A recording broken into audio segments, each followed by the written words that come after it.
You know, she's only in her second term. Already, I think it's safe to say Nicole Malliotakis is probably one of the more influential congresswomen we have.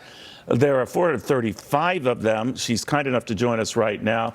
The New York Republic, now on the Ways and Means Committee, a very influential committee.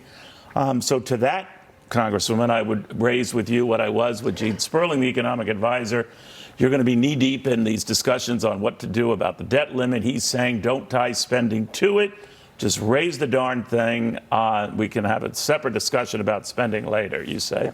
Well, first of all, if they wanted to just raise it, then they should have done it in December. Remember, they had no problem not including House Republicans in any negotiation on how to spend the money when they passed that ridiculous omnibus package that has only further added to our debt. They should have addressed the debt limit then. But now here we are in a new year. House Republicans are in control, and we do want to have a say in this process. I think most Americans looking at what's happening in Washington see $31 trillion is just simply unsustainable. We can't continue down this path. Right now, the debt to GDP ratio is 121%. Right. 20 years ago, it was around 60%. And the year I was born, 1980, it was just at 35%. Wait a minute, you were born in 1980? I'm feeling old. I think this tie is older than you. So let me ask you on this issue, Congress, and I see where you're coming from, and a lot of Republicans, this is our only chance to address spending, but you even get a sense from Mitch McConnell, this is not the vehicle to do it. What do you say to that? Well, I absolutely don't think we should be defaulting on our debt.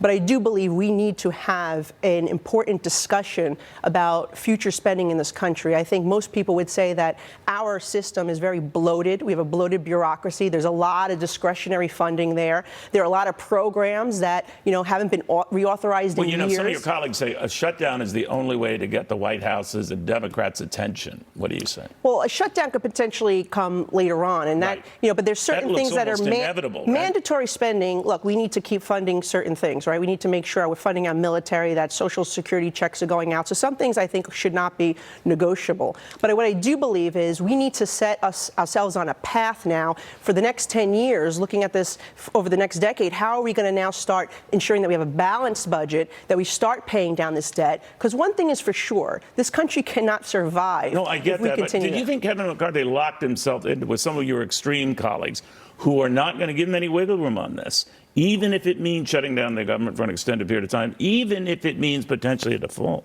Well, I do get concerned about the potential shutdown. I think what you would see is Republicans and some Democrats that are like-minded and common sense-oriented Democrats would come together to avoid any type of default on our debt. So you don't think it'll come to that? I don't think it will, because I think we do have a lot of responsible members who see what the detrimental impact could be on people's 401ks, on jobs, on real devastating impacts on American people's lives. We cannot default on our debt. We need to be clear about that. But the White House should also be working with us. To say that they're not going to negotiate with us, to call us, fiscally demented because we want to actually put us on a fiscal path of sanity is really the wrong approach. Democrats need to work with us. Got it. We'll see what happens. Congresswoman, very, very good seeing you in the flesh.